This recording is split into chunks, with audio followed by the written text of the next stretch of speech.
சாய் பக்தர்களுக்கு என் அன்பு வணக்கங்கள். ஓம் சாய்ராம்.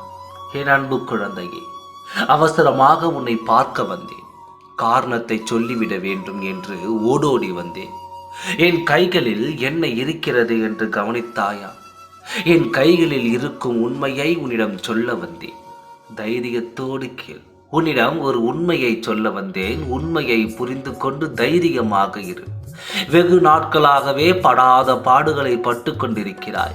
காரணம் இல்லாமல் சண்டை சச்சரவுகளும், காரணம் இல்லாத உடல்நல குறைவுகளும், வீணான செலவுகளும், அந்த செலவுக்கு பலன் இல்லாமல் கை நீட்டி கடன் வாங்கியும் பலவிதமான பிரச்சனைகள் உன் இல்லத்தில் உன் மனதையும் தாண்டி உன் கைகளையும் மீறி எதுவோ நடந்து கொண்டிருக்கிறது.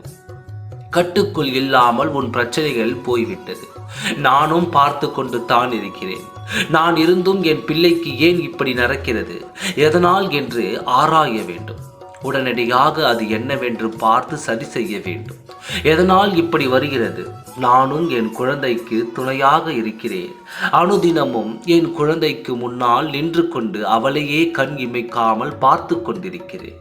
பிறகு என்னை மீறி என்ன நடக்கிறது, இங்கே என்னத்தான் நடக்கிறது என்று உன் இல்லத்தில் அலசிவிட்டேன். அதில் எனக்கு கிடைத்தது என்ன தெரியுமா? இது உனக்காக செய்த செய்வினைதான். இது எந்த இடத்திலிருந்து எழுத்தே தெரியுமா? தெரிந்தால் பயந்து விடுவாய். நீ பூஜையை செய்து கொண்டும் புனஸ்காரம் செய்து கொண்டு இருக்கும் இந்த உன் இல்லத்து பூஜை அறையில் பின்னால் இருந்தது. இதை நான் கையோடு எடுத்து விட்டேன். இதை தான் இப்பொழுது வைத்து உன்னிடம் உண்மைகளை சொல்லிவிடலாம் என்று உன்னை சந்திக்க வந்தேன். இப்பொழுது உன் கண்கள் இதை பார்த்து கொண்டிருக்கிறது அல்லவா? இந்த நேரத்திலிருந்து உன் மனமும் தெளிவு பெறும், உன் இல்லமும் தெளிவு பெறும். இத்தனை குழப்பங்களுமே இதனால் தான் உனக்கு உருவாகியது.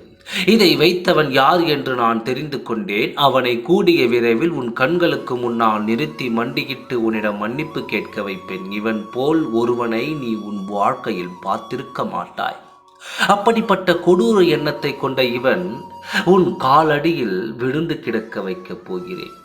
என்ன எப்படியோ இருந்து விட்டு போனாலும் இன்று உன் இல்லத்திற்குள் இருந்து இதை எடுத்து விட்டேன் என்ற நிம்மதி வந்துவிட்டது. நீயும் நிம்மதியாக இரு. இனி இது போல பிரச்சனை நடக்காமல் நான் பார்த்துக் கொள்கிறேன். ஓம் சாய்ராம். நன்றி, வணக்கம்.